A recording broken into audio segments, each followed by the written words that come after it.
David, should we be worried that we grew less than we thought?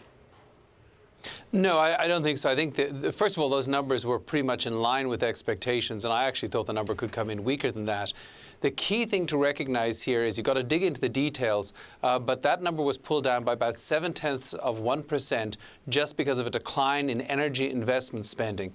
Energy investment spending is now down 70% from its peak. It was at 130-something billion, now it's only at 40 billion, but it doesn't have much further to go. And equally, inventories grew more slowly, but they also don't have much further to fall in terms of the growth rate. So most of the weakness from inventories and energy investment spending, which, between them, they amounted to 1.1%. So we would have been at 1.6 without these two things, and these are temporary factors. So, when I look at the American economy, what I see is a healthy tortoise, not a sickly hare. Okay, that's a good metaphor, David. However, even if you can explain those numbers to someone like Bill Gross, we're still dangerously on the precipice here of collapse. And I want, David, for you to listen to what Gross said earlier about these numbers and about the Fed. The guessing game becomes one of musical chairs in which we all wonder when, this system, this artificial system might implode. And for the most part, the guessing game is extended to 2017 and 18 and 19. So I saw you shaking your head a little bit, when I mentioned Gross. I mean, do you just vastly disagree with him? No. No, I agree with him on some things. Other things I don't. First of all, I don't agree that the economy is going to just slide quietly into recession or that it's on some sort of tipping point here. It's not.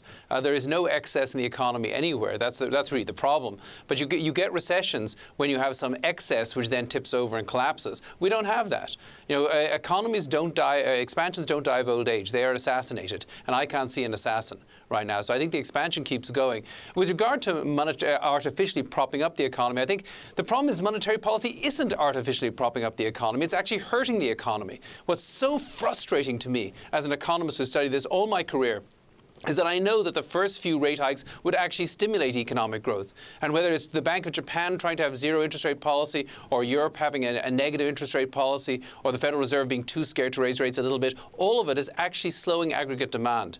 So no, I think the economy can absolutely take a rate hike. Unfortunately, the Federal Reserve just doesn't see things through that lens. And so we will be waiting a while for a rate hike, but I don't think the economics justify it. David, if the US is a healthy tortoise, not a sickly hare, what does that make Japan after the BOJ today? You'd have to say wrong-sided the majority of economists we surveyed before today's meeting who were forecasting at least some loosening of stimulus. Well, I actually think the word stimulus should be banned in this context because it doesn't stimulate anything. And that's really the problem the Bank of Japan faced. They were going to lose either way. If they introduced a further NIRP, a further negative interest rate policy, everybody would say that's ineffective or counterproductive. It's only going to hurt the banks. If they don't do it, they say, well, you're not doing anything to reduce the value of the currency. We've got to get away from this idea that zero interest rates or negative interest rates actually stimulate anything. With regard to Japan, they've got a supply side problem. They've got negative labor force growth. They've got very little productivity growth. But most of all, they've got to encourage business confidence, consumer confidence.